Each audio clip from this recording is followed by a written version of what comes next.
beat LA, beat LA, beat LA, beat LA, beat LA, beat LA.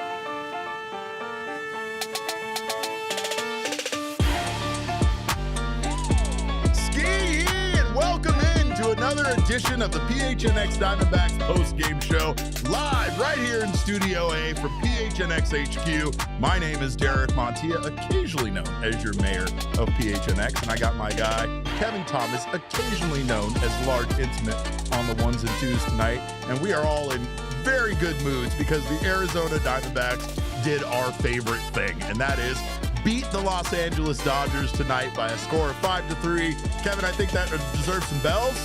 I think that deserves maybe a glockenspiel or two.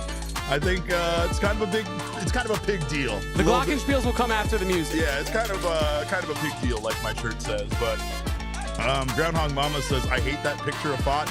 Then do me a favor, find us any better picture of Brandon Pfaadt, because he looks like that in every single image on Getty. But of course, welcome in to the PHNX Diamondbacks show. This show's brought to you by our friends at Bet365 and Game Time. Of course, go use that code of PHNX365 when you sign up over at Bet365. Get yourself some bonus bets. Of course, you can use that code of PHNX over at Game Time. Save $20 on your first purchase over there. Welcome in. Love this chat. Love you guys. So great to see you guys here. And also, we better see all of those Dodgers fans that were in here last night talking all that mess. You guys better be in here, you cowards, because your team got beat tonight by a score of 5-3. And yes, let me tell you, this was a big win for the Arizona Diamondbacks. They get their 20th win of the season. They improved to 20-18. This was their first game of the year, and it's the first win of the year against a National League West opponent. So here we are on May 8th playing the Dodgers for the first time, and man, what a great feeling that they were able to win. Pretty convincing fashion. Obviously, some problems late with the bullpen. Things didn't exactly go Juan Murillo's way, but this was a pretty thorough victory for the Diamondbacks, especially leading into those late innings. We know this Dodgers team can put up 7 runs at the drop of a hat. They've done so all year. So it didn't feel like even a 5-1 lead was safe. And of course, that 5-1 lead was courtesy of one Gabriel Moreno. This guy had himself a night, and it is a wonderful, wonderful thing to see. We definitely love to see Gabby getting back on track. It was his first 3-hit game of the year. And Gabby Moreno, he was hitting the ball very hard tonight. The single that he hit in the second inning was his second hardest hit ball of the year, until a little bit later when he hit a grand slam. His hardest ball of the year actually was a ground out, funny enough. But yes, Gabby Moreno in his next at bat for this team in the 4th inning with the bases loaded, hit a grand slam for his first home run of the season. It was also, like I said, Gabby's first 3-hit game of the season. And it feels great to see this team having this success. Here is what Gabby Moreno had to say about the grand slam through our friend Alex, his translator. All right, Gabby, first home run of the season, a grand slam. Just tell us the emotion and feel behind that one. La emoción del primer jonrón, que viene siendo un grand slam. Se siente bien, conectado. El primer jonrón de esta temporada es algo que he venido trabajando todos los días, tratar de agarrar el sentirme bien a la hora de batear, y gracias a hoy fue un día muy bueno. Feels good. Just been working on it every single day, and today was a good day. Alex always summarizes those answers, doesn't he? My Spanish-speaking friends. But again, great to see Gabby Moreno having this big night. We've said it time and time again. Obviously, if the Diamondbacks can get contributions from guys right now, not named Perdomo, not named Corbin Carroll, or even, to his credit, Josh Naylor, you feel like this team has an excellent chance of winning any baseball game, especially on a night where Brandon Pfaadt pitched as well as he did. Big Game Brandon once again showed out for this team, especially against the Dodgers, and he had probably one of his biggest outings of the year. He went 6 1/3 innings pitched and did not allow a single run. He gave up 4 hits, he gave up 3 walks, and he struck out 6. But we'll get to the pitching here shortly. Of course, tonight, a lot of this was about the offense and what the offense was able to give the Arizona Diamondbacks. Here is what Torey Lovullo had to say in regards to this game and the Diamondbacks finally playing what he considered to be a pretty clean game.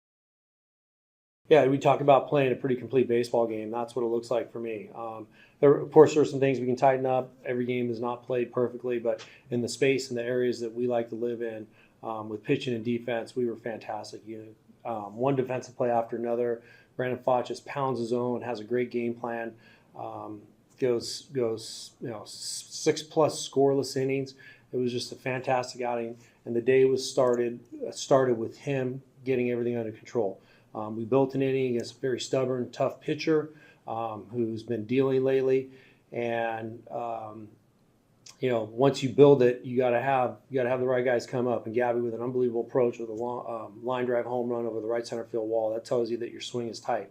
You don't hit balls out there by accident. You don't hit it that well opposite field against traffic like that. So it was really nice to see him get off on the pitch that he was looking for and do some damage on it. And then Ketel with another solo home run. So offensively, I thought we impacted the baseball and built innings. Just a really nice win. So those guys are in there enjoying it right now. But we got another game tomorrow. We got a lot more to play. If we got to use any game as a reference point, today is the one. I want us to remember what this feels like because it didn't come easy. We went out there and executed at a very high level. Obviously, again, we've talked about this. We've said that the Diamondbacks need to play fairly flawless baseball in order to win, especially against a team like the Dodgers, and they did that tonight. This was, of course, the Diamondbacks. This was the first series opening win versus the Dodgers since July 30th of 2021, and we're going to get into some of these pitching numbers too, but we got some crazy stuff from our guy, Alex, over at Arizona Sports 98.7. Or Gambo. I don't know. Gambo got mad because I credited Alex for the stat, and Gambo said it was on him. So he called me names, but I love Gambo. I love those guys over there. And of course, it was a great night to be a Diamondbacks fan, especially watching this team have another 2 home run night so far this season. The Diamondbacks are 10-4 in games this season when they hit 2 home runs or more. That grand slam from Gabriel Moreno, that is our Sanderson Ford deep drive of the game. Obviously very important, and based on the final score, Gabby's home run, his grand slam, was enough offense to win this game for the Diamondbacks. It was a 337-foot dinger with an exit velo of 105 miles per hour, and in the next inning, that was followed up by Ketel Marte, who, quite frankly, Marte was spectacular on defense tonight. He made some incredible plays out there, even when his bat really wasn't working. So far, since returning from injury, Ketel's been hitting just kind of not really having a lot of success at the plate. A lot of his hits have a negative launch angle, meaning he's hitting them down into the ground. He's just not really getting a lot on his swing, but tonight he did. And he definitely made up for his lack of offense early on with some incredible plays. Made a fantastic double play, one of the best plays of the year so far, to end the 8th inning and get the Snakes out of a jam there that Juan Murillo put them in. And he hit his first home run of the season there in the 5th inning. And you guys are right. I heard you guys talking about it, but the stance, the staring down the home run, like it's funny because there was a lot of predictions tonight, a lot of predictions before we even went to the game. I had our one and only Damon Dog telling me that Brandon Pfaadt was going to shove tonight. He absolutely did that. And then prior to this home run, we had two future seers here next to me. Nick Picoro down a little way when Ketel made an incredible grab there on a defensive play. Nick predicted that he was going to hit a rocket in his next at bat, and then while he was in the middle of his at bat, Jack Summers, our guy from Snakes territory with one Jesse Friedman, just kind of looked at me and he made like a whistling sound. He's like, and he kind of did this thing like this. And then I proceeded to watch Ketel Marte hit a home run in the exact same trajectory that Jack's little finger went, showing me. It was amazing. Probably the stupidest thing I've done in a while. Jack had game day up. And when Jack did that and then the home run went and Ketel's trotting around the bases, I found myself, Kevin, for a brief moment, looking over at Jack's computer to see if game day somehow told him the home run was going to happen before it did, because I have no idea how he did that. But the man is incredible, and so is Ketel Marte. The man I was talking about, of course, is Jack Summers. But we got a little bit of a conflict. I know Candace isn't going to be happy with this for sure, but we do have to give our king snake to somebody tonight. And based on Brandon Pfaadt telling me to do so, we are giving the king snake to one Gabby Moreno. Gabby Moreno, his first 3-hit night of the season, or first 3-hit game of the season, a grand slam, 4 RBI, just really looked dialed in. And again, we've talked about those guys in the 5, 6, 7 hole for the Diamondbacks not really producing, not getting it done. And we saw that today. We saw Gabby be the main driver here of this offense, and we saw him have an incredible night. We also saw some key hits out of Gino, who was 1 for 3. We also saw Josh Naylor go 1 for 4. Nobody else really had a spectacular night besides Perdomo, who was 2 for 3 again. And this team just got the job done against the Dodgers. Offensively, probably still not, probably not the best game offensively. But again, this is like we're going to talk about here with the bullpen. Nights aren't perfect. You don't have your whole offense all click. You don't go out there and score 15 runs against a pitcher like Yoshinobu Yamamoto. But the Diamondbacks had a game plan, and that game plan tonight was to kind of sit a little bit on the location and on the fastball from Yamamoto, and that definitely seemed to work out pretty well for this team. We have Gabby here talking a little bit about his performance and if having 2 days off kind of impacted tonight's performance. Like to miss time with injuries, but do you think that the 2 days off kind of helped you reset and kind of get back into the groove and maybe get those 3 hits today? Se sabe que no te gusta perder tiempo por temas de lesiones, pero te aprovechaste los 2 días de descanso. Bueno, me cayeron bien, pero solamente pensé en hacer el trabajo el día de hoy. Gracias a Dios se pudo hacer todo bien. It was good for me. I mean, just thankfully it was able to work out well today. And here a little bit more from Torey Lovullo on that big double play that I was talking about from Ketel Marte. Obviously, that 8th inning started to get away from them a bit, and that double play was phenomenal. It was reviewed and upheld. The reaction in the stadium was great. Here's what Torey had to say about it. Sure. Murillo's struggling a little bit there. He's a trusted reliever, and he ends up making a great lunging play. And, little things inside of this game that are just so pleasing to a coach who's watching a player work on something. That particular play, I've seen Ketel work on it. He's talked to me specifically about jumping and throwing the ball overhand and getting away from him. He drops to a low 3/4 slot. This is a discussion we had in spring training. This is a discussion that we had in the first week of the season before he got hurt, and then he went out there and did it. So those are great moments between a player and a coach, and then he goes out there and gets us out of a jam. And so the game was fantastic, but it had an extra scent to it, extra spice to it when I watched it happen. So it was a great play, and we did that all day. Ketel made a great hands play, like that line drive. That's not easy. Guys were moving at a very fast pace today, and that's Dbacks baseball. Groundhog Mama in the chat said that someone said Yamamoto's ERA doubled tonight. What's funny is you're actually not wrong. Yamamoto has only given up 4 earned runs so far this season, and he gave up 4 earned runs in the game. So there you go. There is definitely a doubling of his ERA, and it balloons up to 1.80 on the season. He still has the top ERA in Major League Baseball with Kodai Senga, who we just faced, second in Major League Baseball. But this was a thorough win. And again, this Diamondbacks team, they allowed Yamamoto to only go 5 innings. They get 6 hits against him. To be honest, you got to tip your cap to the Dodgers being able to throw in a single reliever in Jack Dreyer, who kept the game scoreless after Yamamoto left, and honestly set the Dodgers up for pretty good success in their bullpen going forward into tomorrow's game. But Diamondbacks definitely need you guys out there because it was loud at Chase Field. There were a lot of Dodgers fans in attendance. And honestly, I don't want to get off on a tangent that I got, the conversation or argument or whatever you want to call it with Damon. Damon argues and fights about everything, and I love him for it. But he was particularly mad about this being essentially Dodger Fan Appreciation Weekend at Chase Field. You have Japanese Heritage Night followed by Mexican Heritage Weekend, and it's all on a weekend where the Diamondbacks are facing a team that is very popular with both of those fan bases, and obviously, there's that kind of look.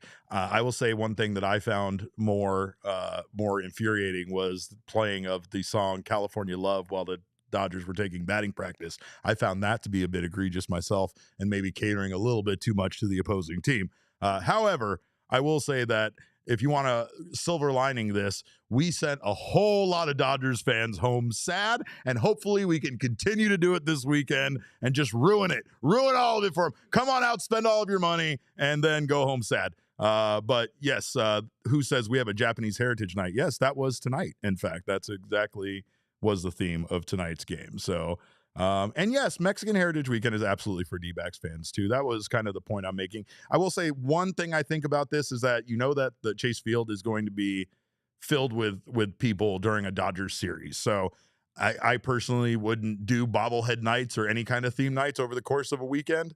But I mean, that was it's also up to the teams to do so and whatever, right? I mean, I just think that planning things out in a way maybe marketing wise might make more sense to have it on a weekend where you have a team that's maybe less compelling, going to bring in less people. However, from that perspective, maybe fans don't come out regardless of who the opponent is that they're playing. And again, I also am one of those people that feel like if opposing fans want to come to Chase Field and spend their money, that's not necessarily a bad thing for a stadium that isn't necessarily that full all the time, right? But yeah, it doesn't feel great to go to any game at Chase Field and see the other team, the other team's fan base in such a high population in comparison. But I give the Diamondbacks fans a lot of credit. They showed out tonight. The cheers were loud. They definitely got theirs in, and they quieted the Diamondbacks a few times. Right. So, and then Transonic says the Diamondbacks Dodgers game on September 23rd is German Heritage Night. So what does it mean? What does it mean? I don't know. We're just doing I don't know. I mean, it's again, it's the fact that that's a very popular international team, no matter what market you talk about. They've done a great job at kind of going out there and making fans everywhere. But I don't know. I think that this is one of those cases where sometimes a team needs to have a little bit tougher of an attitude towards especially a division rival. And I wouldn't completely disagree with Damon's rants on Twitter, but I'll also say, much like a lot of things, I'll take your money. I'll happily take your money. So, but anyway, moving on, we have more to talk about, and that more to talk about is Brandon Pfaadt's incredible night on the mound for the Diamondbacks. We will do that on the other side of this break. Don't you go anywhere. You're watching the PHNX Diamondback Show.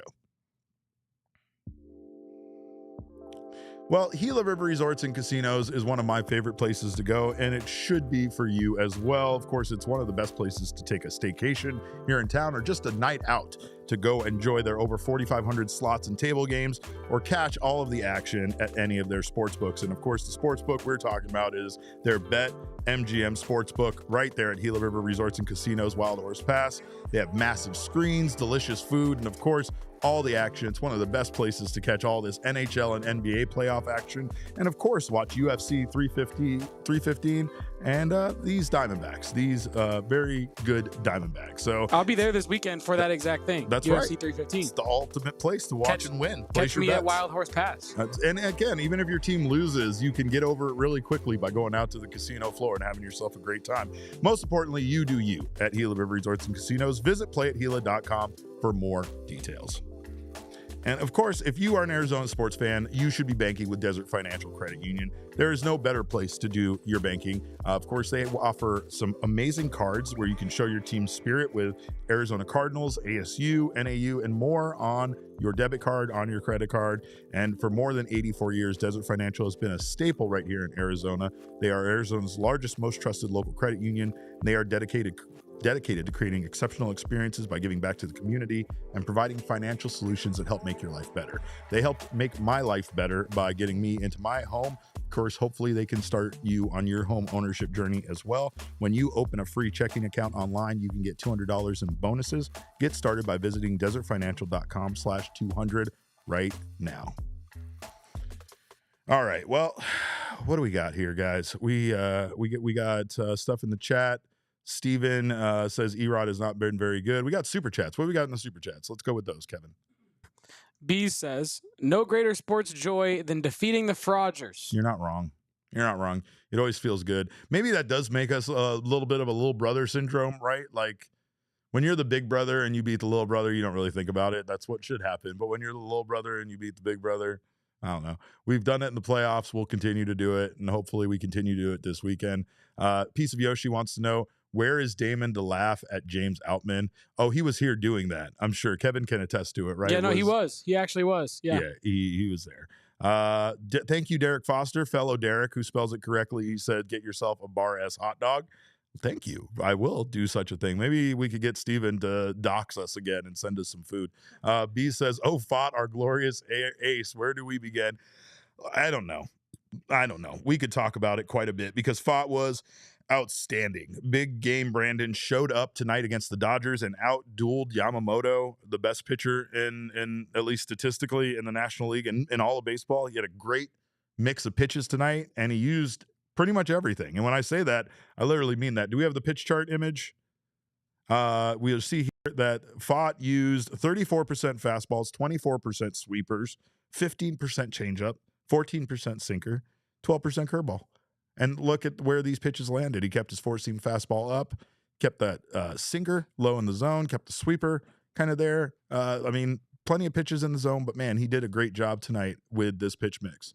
This has been an incredible this was specifically an incredible game plan against this Dodgers team. At times he, was careful with these big hitters, but I think the one thing you saw from Brandon Pfaadt tonight was him not being scared to attack.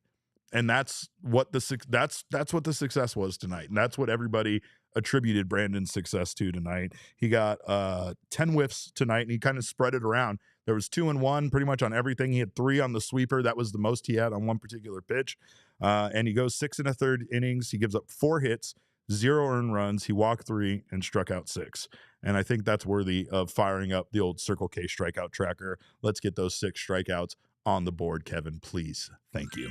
That makes me feel good. I know it's 6. We're gonna light it up one of these days. Don't worry. Gallen's gonna make Kevin's life miserable one of these days with having to figure out how to add more than 10 strikeouts to that. But we have some more here from the clubhouse, including Gabby here giving first his thoughts on Brandon Pfaadt's big night. Brandon said you were the star tonight, not only for the home run, but the game that you called for him. What was working for you guys together tonight? Brandon comentó que tú fuiste la estrella de hoy no solo por el jonrón, pero la manera de que manejas detrás del platillo. Sí, Brando hizo tremendo trabajo hoy, el crédito es de él. Como mandó todo su picheo, pudo tirarla donde yo estaba y yo creo que eso da más que hablar y eso. Tremendous job from Brandon. I mean, everywhere, his location was great. Everywhere I asked for the ball, the pitch was there, so all credit to him. Another quick translation there. But yeah, Gabby definitely got, it was mutual respect and love between Gabby and Brandon Pfaadt today. Brandon credited Gabby for calling such a good game. Gabby credited Brandon for his game plan. Gabby said that he knew Brandon was locked in during the bullpen session before the game. He could see that he was throwing some really good stuff. And of course, it's a big reason why, tonight the Diamondbacks were able to hold off the Dodgers. We got some words here from Brandon Pfaadt. First, here he is recapping his outing tonight and what was working well for him. I think we had a lot of things working on both sides of the plate, and we were able to use that, whether that be fastball or any of the off speeds. So I think player of the game was Gabby, not only behind the plate, but with his grand slam set the tone for us, and we were able to roll from there. Another theme of tonight was asking all the players about facing the Los Angeles Dodgers, right? Nobody really wanted to play it up too much. Nobody wanted to give us too much, but Brandon kind of admitted to the fact that there's a little bit, as our guy Jack Summers said, pep in their step when they play against a team like the Dodgers. Here's what he had to say.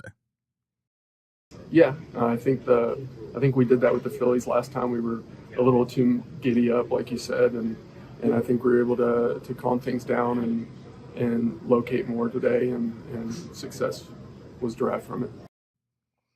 And obviously, I know I brought up him mixing his pitches well versus rival teams, especially teams that see him a lot. And obviously it's a good game plan, but you know, Brandon Pfaadt has had, outside of one outing, an incredibly good season, and he's been the Diamondbacks' most consistent starting pitcher this year. In fact, when we talk about consistency, the Diamondbacks over the last 3 games just did something that they haven't done since 2022. And this is where I was talking about earlier. This is my Alex Weiner stat of the night, but then also Gambo wants to get in on credit on this one. So credit to Alex and Gambo. But the Diamondbacks have not had 3 consecutive starts by starting pitchers, where they went 6 1/3 innings or more together since 2022. This is the first time. And in fact, I believe one of those starts was Ryan Nelson's major league debut, was one of those 3 starts that had 6 1/3 innings pitched or less. So this stretch right here, you know, this has been some of the Diamondbacks' best starting pitching that they've received all year. And we've had flashes of it. We've seen them put together stretches of quality starts, but this has been the longest stretch that they've had of pitchers going out there and giving them more than 6 innings since 2022. And it just goes to show that this is this starting rotation that we had a lot of questions about early on is starting to figure things out. They're starting to settle down. They're starting to settle in. And that's not really anything new for Pfaadt, because like I said, Pfaadt has been their most consistent pitcher this year, but it just really feels like the Diamondbacks are finding something now. And this starting rotation is starting to live up a little bit to those expectations. Here's what Brandon Pfaadt had to say about mixing up his pitches when it comes to facing off against these rival teams. I think you can look at it 2 ways. You can look like they know what you're going to throw, and obviously we can reverse that and know what works with them. And when they come up to the plate, and they have a good lineup, and they know our scouting report on them, so sometimes you kind of got to mix it up. And I think we did a good job with that today. Another thing he did well that I brought up earlier, besides mixing up his pitches, was how aggressive he was towards Dodger hitters, right? Like, the Dodgers are very good, and I have a feeling that sometimes the approach that opposing pitchers have towards them might fall into their game plan, right? You have someone like Brandon Pfaadt who goes out there and pitches a little fearless, pitches aggressively in the zone, and you see him have the success that he had tonight. And here's Brandon talking about that aggressive style of I guess pitch calling. I think those are some of our better games when we're aggressive in zone. We're able to get away with some stuff early in the game and go deeper into the game and trust our defense, and that's what we did today. And I mean, we've talked about this a lot. We've said that the Diamondbacks at times, like, there's a lot of intrepidation. I don't want to use the word scared, but it's lack of commitment, if you will. It's this lack of aggression. It's a lack of believing in yourself, confidence, right? You want to go out there with conviction, and you want to believe that you can dominate the zone, and you can make batters have to start swinging at your secondary stuff and swinging out stuff outside of the zone. But you can't do that until you establish your stuff in the zone, your command in the zone, and that you are going to go after them, and you're not going to run away from their bats, right? So Brandon Pfaadt's done that well in outings where Zach Gallen was confident and aggressive in his stuff. You see him pitch well.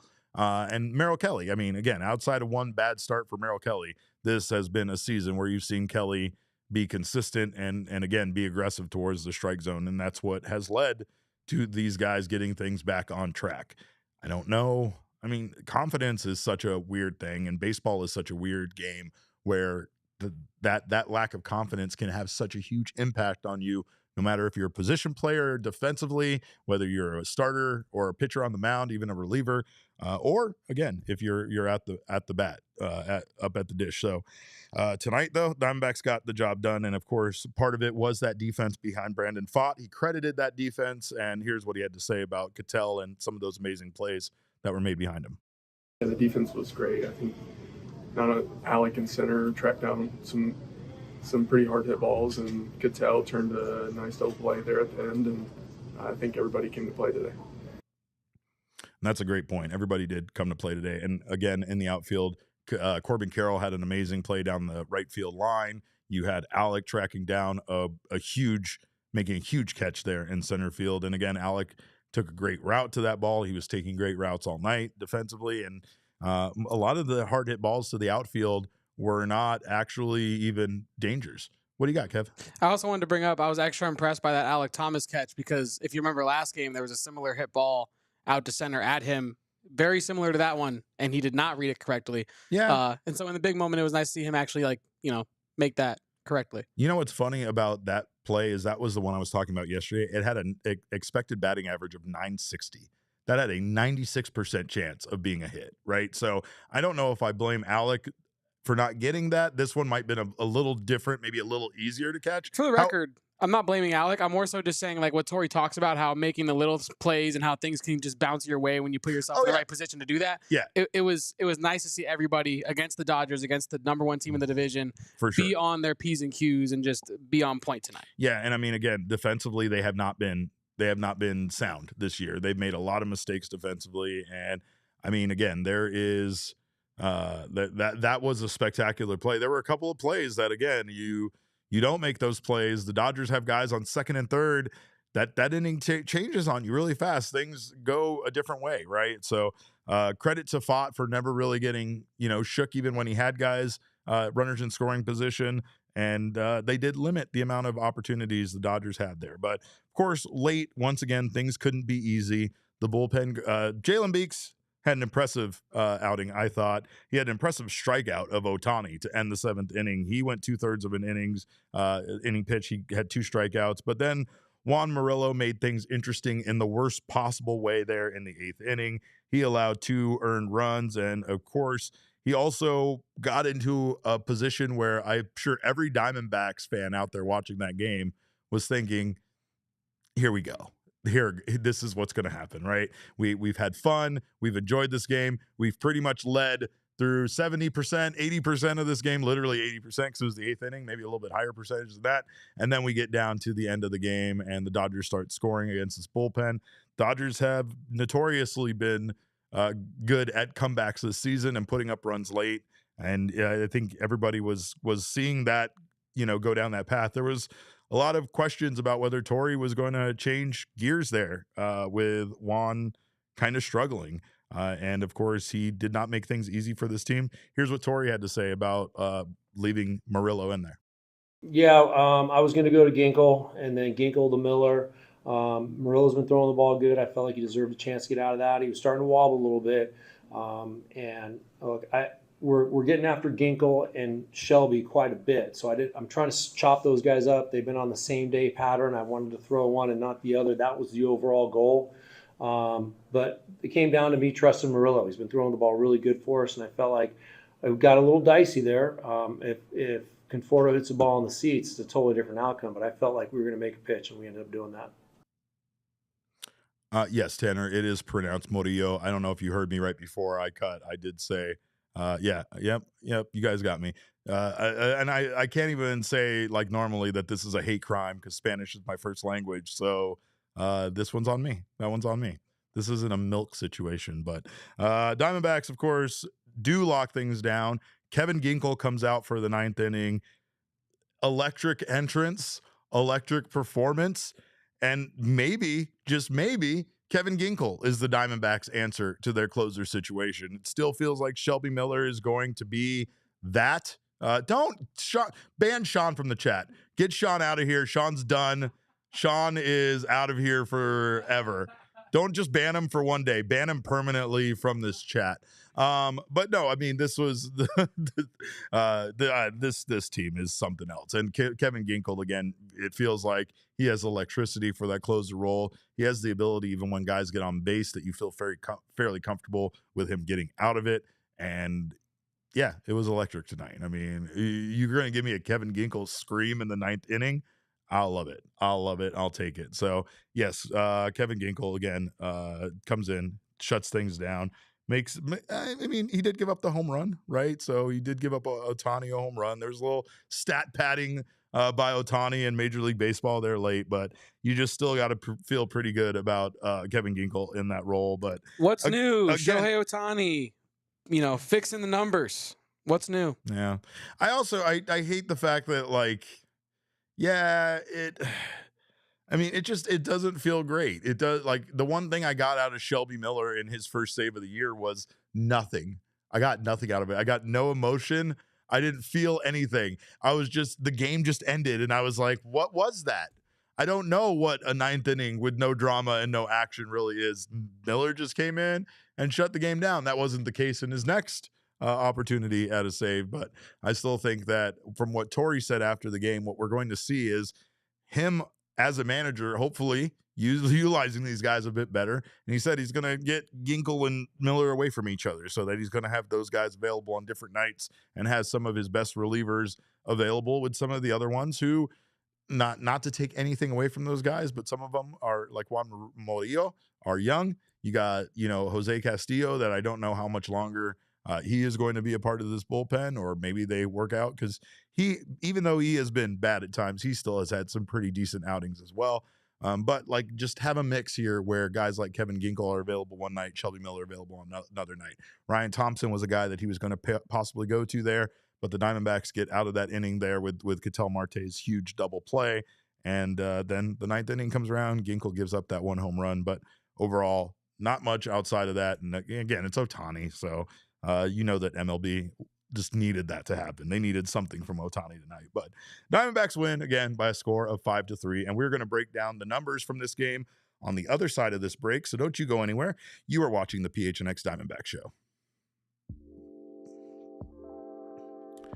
Game Time is the official ticketing partner of the PHNX Diamondback Show, and that's because not only is it a beautiful app, very aesthetically pleasing, but you can save 60% off by purchasing your tickets last minute for things like baseball games and football games and concerts and more. So make sure to check out Game Time. They have a feature called Game Time Picks, which makes buying tickets even easier, quicker than ever by highlighting the best deals for the best seats for any event. Of course, they also have zone deals where you can let Game Time pick the seat for you and you'll save even more. You can toggle in their all-in pricing so there is no surprises at checkout. And of course, they do offer the lowest price guarantee, or Game Time will credit you 110% of the difference. So take the guesswork out of buying tickets with Game Time. Download the Game Time app, create an account, and use code PHNX for $20 off your first order.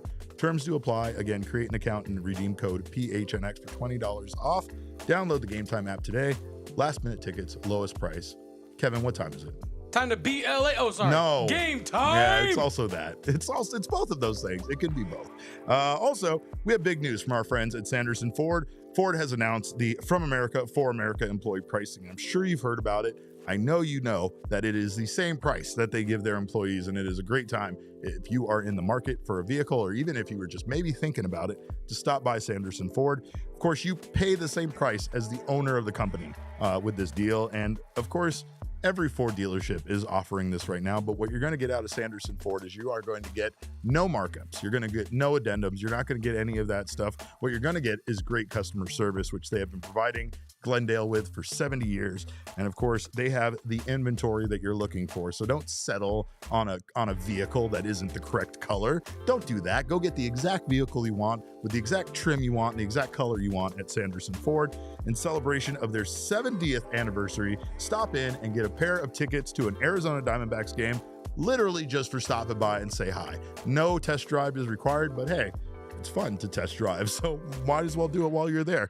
This deal does exclude the 2025 Expedition, Super Duty, Raptor Family, Mustang, and Bronco specialty vehicles. One pair of tickets per household with valid driver's license to the July 6th game versus the Kansas City Royals while supplies last. They have 200 tickets, so do not wait. Go out there, get yourself some tickets. All right, well, this is going to be a little bit more fun, Kevin. Let's take a look at the numbers from tonight's game presented by our friends at Desert Financial. Of course, the Diamondbacks outscore the Dodgers 5-3. Both teams had 9 hits.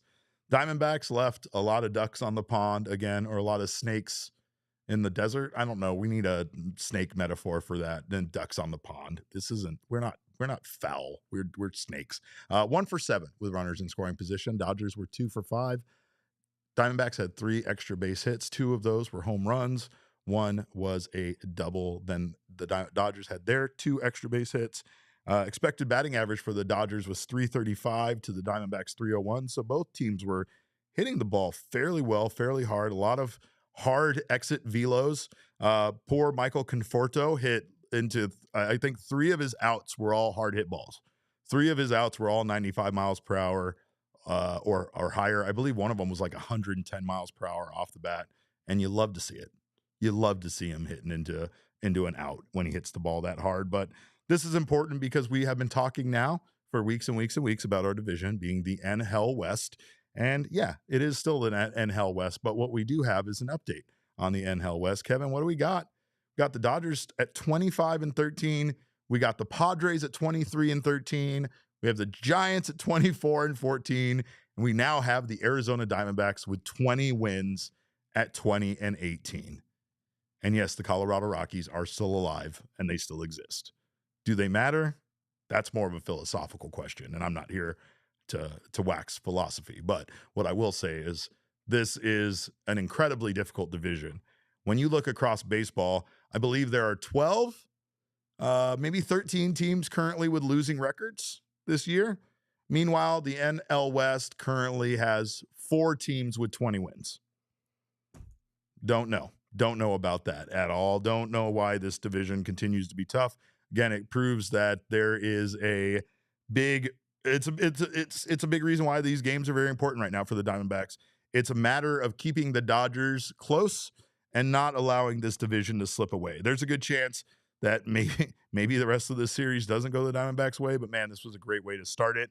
And of course, right now what they need to try to do is just keep things close, right?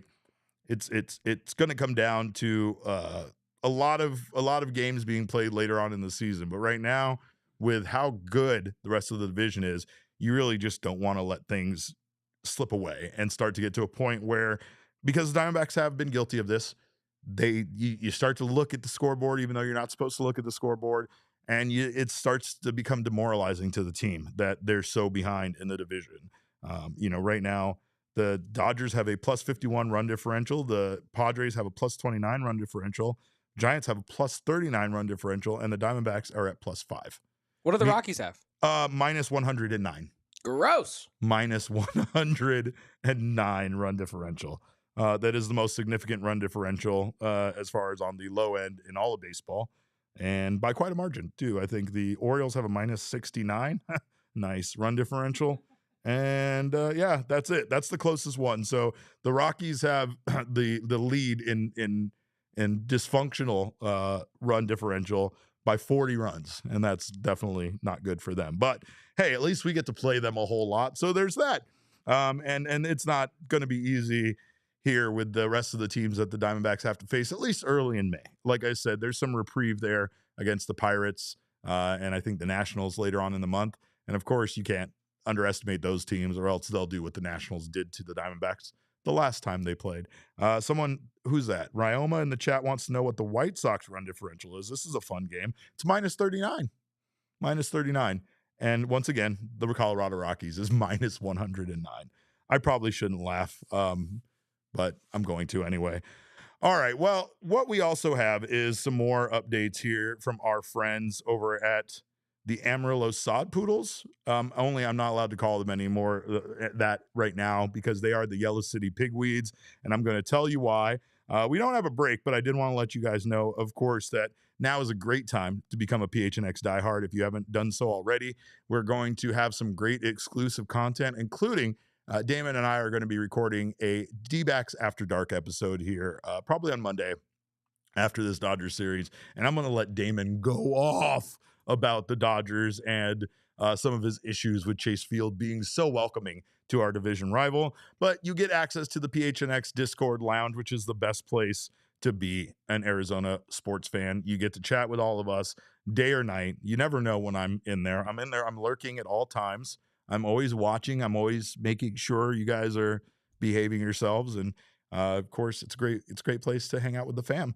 You also get a free shirt upon becoming a diehard. You get 20% off of our merch and 20% off of our events. So, of course, sign up today. Head over to gophnx.com and prove your fanhood by becoming a PHNX diehard right now. And I want to thank all of you guys that have already signed up for diehards. You guys are the best.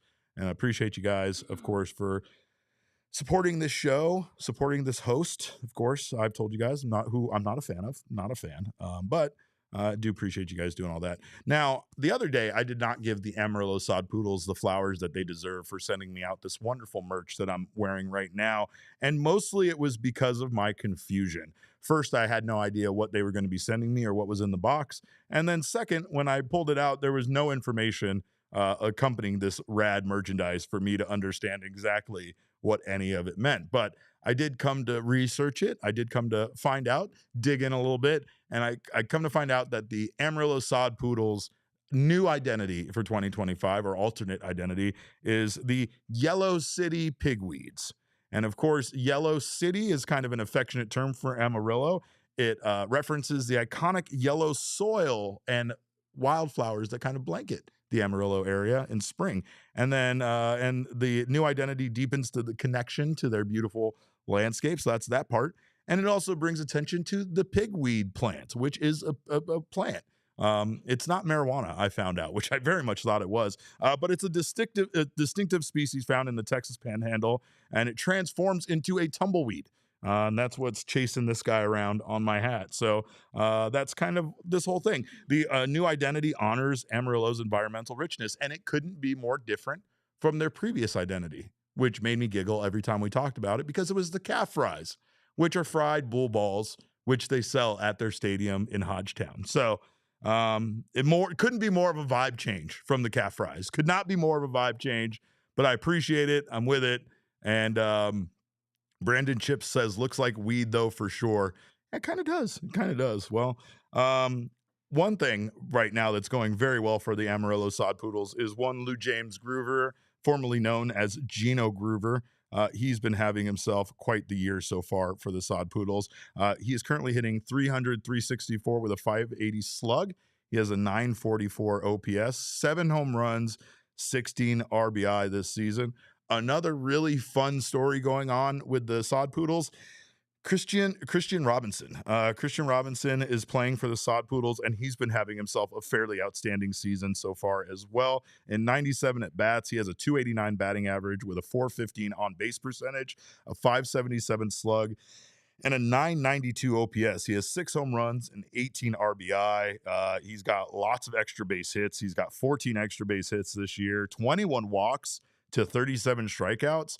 And I mean, again, you talk about incredible stories. The Diamondbacks have a few within their minor league organization. Trey Mancini is an incredible story waiting to happen. But after everything that Christian Robinson has been through, it is just great to see him putting up these kind of numbers. I don't know if this is going to translate over to him, getting back to a point where he could be on the major league club. But like Ernesto says right here in the chat, he says, I'm here for the K-Rob redemption story. Me too. Good stuff. On the bad end, the Hispanic Titanic himself, Ivan Melendez, is only hitting 186 with a 255 on-base percentage and a 419 slug. So he's not having a great season so far.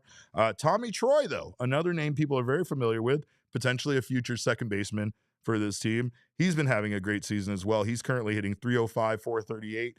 He has a 419 slugging percentage, and he has an 857 OPS. So again, good contributions from some names that Diamondbacks fans recognize, and these are guys that definitely could end up being big for this team in the future. Still just at the AA level, so still some work to do. But Yumin Lin, he's up in Reno, and that's something that, of course, makes us very excited around here. We are big Yumin Lin fans on this podcast, but. Another person who we are a huge fan of, I could probably throw shade at Espo for this today, Kevin. I mean, I feel like I should deep down inside. But we had one Siera Santos in studio today. She was here in her Serpientes jersey. If you are not familiar with Siera Santos, she's MLB Network host. She was also a big part of the Diamondbacks video. In fact, she narrated the Diamondbacks launch video for their new City Connect jersey. So it was an absolute thrill to see her. We're old friends from the Diamondbacks press box. She used to work right here in town at Fox 10, and Espo had an amazing interview with her. I think it's for Southwest Bias. I don't know. Maybe it was just to spite me. I know there was some discussion about it wasn't a good idea to let me talk to her, which I kind of take exception to just a little bit. Kevin, what are your thoughts on that? Was that for the best? Did you guys discuss this as a group to not let me talk to her? No, in fact, I was arguing with our guy Damon Dog because apparently she arrived like 10 minutes after I left. Mm-hmm. And so I felt like as a friend of mine, he should have let me know that. Yeah. Yeah, you would have come back. So you and I were kind of in the same boat of Not being really. left out. Not really. I much rather feel like I deserved an interview with Siera Santos. But good news is she's going to be joining us on this show, hopefully next week or the week following that.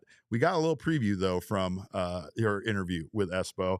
And the first thing here is her talking about, I believe it's the first time that she saw the Serpientes jersey. Is that right? Or this is on keeping the City Connect jersey secret, actually. And we both kind of went through a very similar thing. This is what she had to say about trying to keep the secret of the new City Connect jersey. When they were developing the concept behind it and showing me, this is what we're thinking, and the vignettes and the montages, all that, to when they finally sent me the mock-up for the jersey, I see, look, I just got chills. And it was embargoed. They're like, you can't share this with anyone. And I'm like, how? Like, it was the hardest secret I've ever kept. I can't agree with her more. And Kevin knows I struggled with this. You guys know I didn't even do a good job at keeping the secret. I let out way too much information before the actual jersey was dropped. But yeah, sometimes when you see something as beautiful as a Serpientes jersey, like one thing I will say is the mock-up that she's talking about, I also saw, and it didn't do the jersey justice. Like, seeing the little flat two-dimensional image of the jersey does not do the jersey justice, especially when you see it in the team shop or on somebody. It's absolutely gorgeous. Obviously, it's gorgeous on Siera, but she had a fun promo that you guys got to see where they recorded her out on the mound, and they had like the purple lights, and she had a very funny story about the timing on that. Here's what she had to say about them trying to get the lights right with that introductory promo. So the whole lights thing, that wasn't scripted. That was improv. Oh, like very nice. They had that idea as we're on the mound. So it was just planning to be darkened lights, just me illuminated on the mound. And then somebody had the idea to all of a sudden shoot the studio lights, or shoot the stadium lights on as I was saying it. And so I'll give you, hold on, let me see. Oh, I don't know where my phone is. So like somebody's literally on the phone, like trying to cue them, because it takes a second when the lights switch on. So he's as soon as they hit like a keyword, he's like, go, go, go into the phone. And then they switch lights. It took a lot of tries. I don't want to say it was like 6 or 7. They're like, we're so sorry. I'm like, dude, I'm here all day. Like, you're fine. Well, you will get more of that on Southwest Bias. I don't know. I was lost there. I'm back. I'll try to get this together, but don't miss out on that episode with Southwest Bias with Espo and Siera Santos. And again, she is a huge Diamondbacks fan. She's thrilled to see this team doing the things that they're doing. And of course, so are we all. Another fun thing was she told me today that her favorite baseball player of all time was Randy Johnson. And of course, as many of you saw on the broadcast tonight, Randy Johnson was there. He was in the broadcast booth giving some amazing commentary. He proceeded to talk about all the times he struck out 20 or 19 guys and either got a loss or a no decision, which if you were around in those days, that happened a lot around here. You talk about this offense being inconsistent now. Boy, let me talk to you about the days that Randy Johnson used to get 1 run of support in a 2-run game. Those were some days, but hey, great stuff. And of course, make sure not to miss that. And of course, the ending of my story here is that Siera did get to meet Randy Johnson today. And I did ensure, I asked and made sure he was nice, and he was. So of course, shout out to making people's dreams happen, right? It doesn't matter how long you've been in a game like this, you still have favorite people that you never got a chance to meet. And it's always great to get a chance, especially someone like Randy Johnson. I'll never forget how excited Brian Danielson, aka Daniel Bryan, was here at Chase Field when he was the WWE champion to meet Randy Johnson. That was literally all he wanted to do. He was a Seattle kid. He was like, can I meet Randy Johnson? Like, let's make that happen. So Randy, of course, always making people's dreams come true. But this was a big win for the Diamondbacks, a great step in the right direction here for this 4-game series. Huge 3 more game series this weekend. Make sure you guys get out to Chase Field, support this team. They need you out there. They need Diamondbacks fans here. And of course, they need you guys to be louder than the Dodgers fans. Do we have any super chats or anything else I missed here? Oh, yes, we do. All right, what do we got? Oh, yeah. Steven Bananas says, puff the Dodgers. That's the best I can do. I miss the days of being able to curse on this show, Kevin. I really, really do. I think there was something from J.A. a little while back, if you could find it. I think he had a question. I was going to acknowledge it, but I don't remember what he said. So if you can find that, Kevin, I'd appreciate it. But, of course, we appreciate you guys so much for being here, for supporting this team, and just for being awesome in general. I appreciate you guys. Like I said, this is a fun time. I haven't seen the team shop this busy in a very long time. I don't think that there was any point this evening where you could go into the team shop and actually not be wondering if there was a long line. He was asking about Mark Grace. I believe that was his question. Somebody asked about Mark Grace because they said that they hadn't seen Mark Grace on the broadcast in a while. And it's funny because I actually saw there it is. That was the question I wanted to get to. Jay asked, is Mark Grace okay? I know he had a few days off a few weeks ago, and during the post game seemed to stumble a bit. I hope nothing is wrong there. Anywhere hear anything? I saw him tonight. I went over, and it was one of my first times seeing Mark this season. So I went over and said hi, and he was great. So I think he's all good. But again, I think he was on the pregame show. I think I saw him on the pregame show a little bit, but I'm feel you on this. There's some people missing. There's some things. Got to give a shout out while I can to our guy, Steve Zinsmeister. Steve is my former co-host over at Arizona Sports 98.7. We did Ain't No Fang together, and I just have to wish him and his wife, Danielle, just absolute best. Congratulations on their new little baby girl. So if you've missed Steve on the pregame and postgame show, it's because Steve is a new father to a perfect little angel, and it's going to change his life forever, and I'm so happy for him. So he's going to take some time off, but he will be back soon. For the meantime, we got our guy Luke over there, Luke Lupinski over there doing pregame and postgame, and he's been doing a great job. So again, don't miss any of that action. Most importantly, do not miss getting out to Chase Field this weekend. It's going to hit differently. AZ Catch G, thank you so much for your super chat. He says, good seeing Kevin. BTFD Ginkle on the mound. Let's go, baby. I'm not doing that last part. Kevin, you want to do that last part? Oh, yeah, bear down. Okay, there you go. And Bees says, that Frogers pack hits different. Yes, it does, Bees. Yes, it does. I don't know why. It's just so satisfying to beat the Dodgers. And again, that might be a little bit of that little brother, big brother syndrome, but who cares? I don't care. Do you care? No, we're just happy. It's a great night. Enjoy your night. Make sure you guys enjoy this win, because we're going to have to do it again tomorrow. Until then, we hope you guys have a wonderful evening. We have no show tomorrow. I know you might be a little bit disappointed by that, but I am taking a 3-day weekend. Kevin has been putting in a tremendous amount of work around here at PHNX, so he's going to get some well-deserved time off as well. So we will be back on Monday with another Mailbag Monday show. I might pop in and do a quick 10-minute recap after some of these games, maybe on Twitter, maybe on the actual website. But of course, I'm just going to go sleep a lot is what I'm going to go do. I'm also going to watch these games, and I hope you do the same. Make sure you're cheering for this Diamondbacks team. But I do. Ryan was right. We're taking a night off on City Connect jersey debut. We've been putting in a lot of City Connect work around here, so it's kind of it. But yes, Steven, I'm taking a 3-day weekend, and it's against the Dodgers, and I'm going to enjoy myself. Maybe you guys should do the same. But make sure you go out and see some baseball.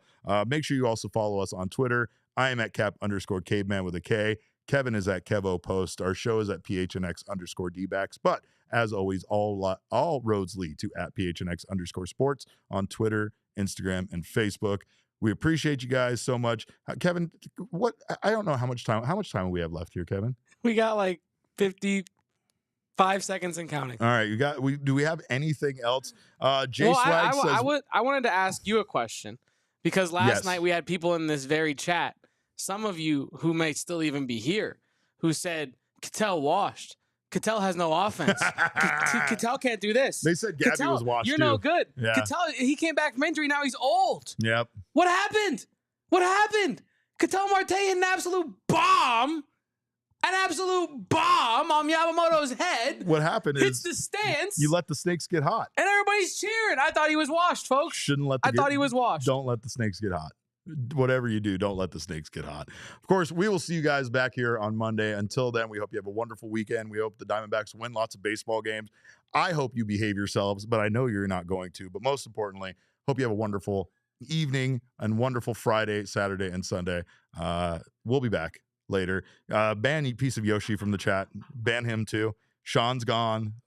Yoshi's gone. Anyone else is gone. But yeah, love you guys. See you guys on Monday. Until then, enjoy your weekend. And remember, kids, baseball is fun, but God damn it, it's so much more fun when you beat the Dodgers.